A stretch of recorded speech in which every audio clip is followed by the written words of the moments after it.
Stroud in Gloucestershire, an area which grew rapidly during the Industrial Revolution and in which transport has always played an important role, witnessed by the construction of 2 canals and 2 railways. The 5 valleys radiating from the town were served by horse brakes, later taken over by motor buses. Even the Great Western Railway began a bus service from Stroud Station to Chalford, and it was merged into the Western National timetable in 1929. During the railway strike of 1919, many ex-servicemen, financed by their gratuities, were operating bus services, albeit haphazardly. Others were more organised. The Red Bus service operated from Stroud to central London and was taken over by Red and White services in 1933. They introduced the first double-decker bus into the area in 1937. It was supplied by the Bristol Company.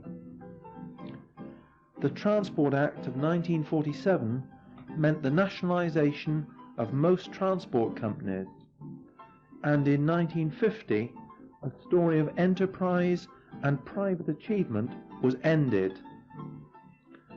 But the 2-man operated bus was to live on, and conductors were well known for their cries of "plenty of room on top" and "fares please."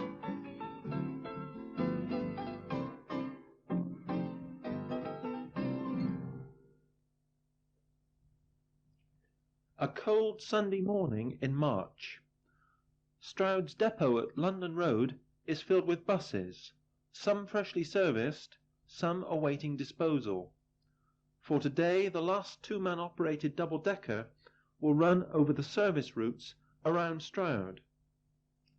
Known as a Bristol FLS, a flat 4, long, front-loading Lodekka, its last day in the Stroud valleys is likely to be one of its hardest working, for local enthusiasts have hired the bus, complete with driver, for the day.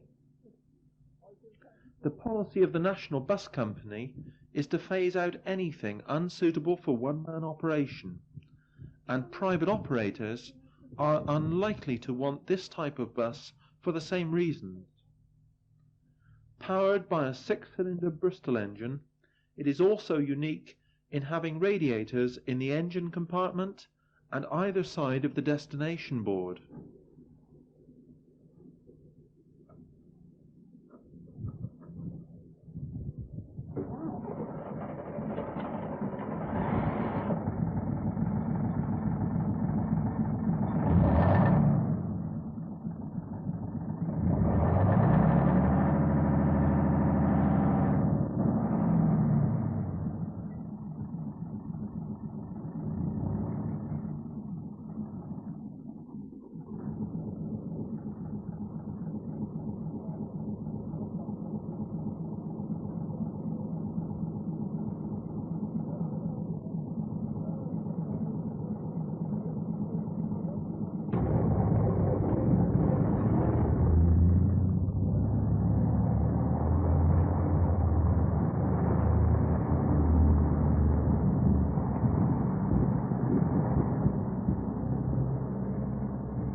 Stroud bus station, free from bustling shoppers and school children.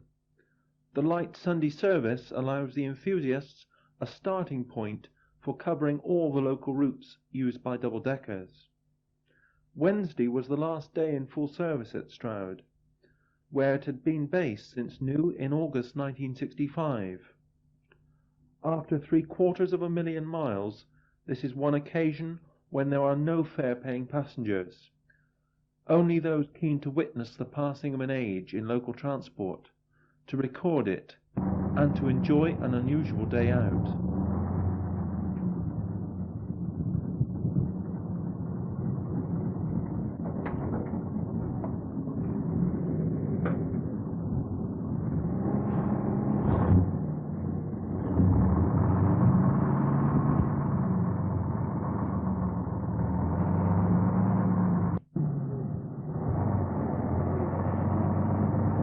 Roads leading out of Stroud are notoriously steep, particularly on the road to Bisley. Whitehall, Hollow Road, Parliament Street, Bisley Old Road. Passengers on the upper deck are treated to superb views across the Severn Vale as the bus rejoins the former Cemetery Road, the route always used by Western National single-deckers in the 1930s. On hot days they had to take on cold water at Hill House before continuing to Bisley. A Saxon cross stands alongside the road and is one of the earliest Christian relics in the county. It now marks the boundary of Bisley parish.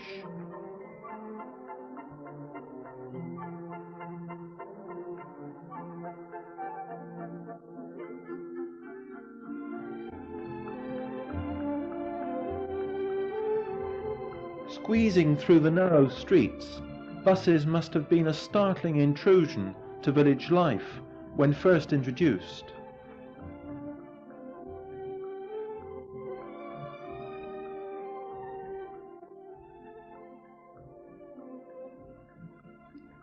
A few miles on lies Oakridge, where a brief stop is made for photographs.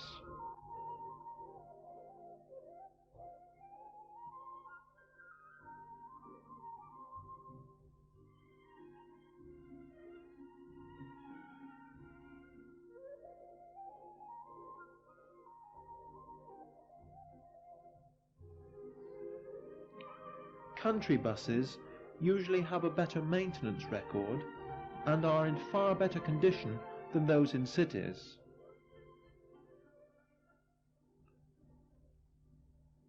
Journeys to Chalford, Gloucester, Dursley and Whiteshill are to complete the day after a run to King Stanley.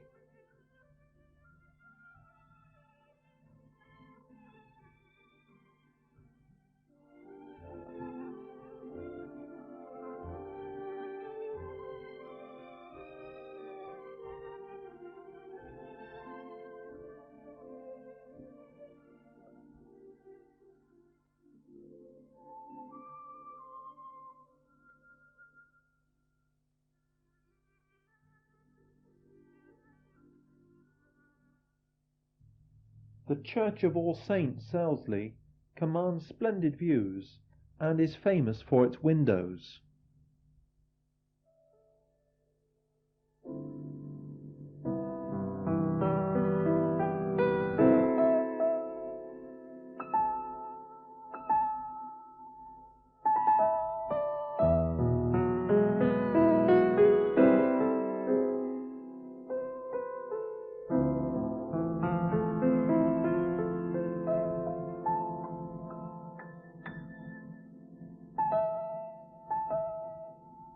Within a year, in 1980, the general recession was causing traumatic changes in the transport industry, resulting in numerous service cuts and fleet reductions. The 1980 Transport Act introduced a free-for-all on express and commuter services, and the future is likely to bring a period of great interest to the enthusiast.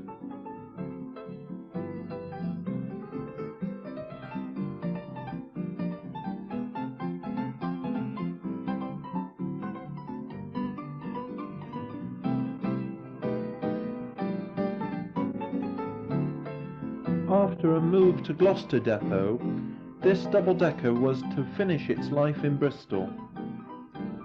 This was Stroud's farewell to two-man operated buses.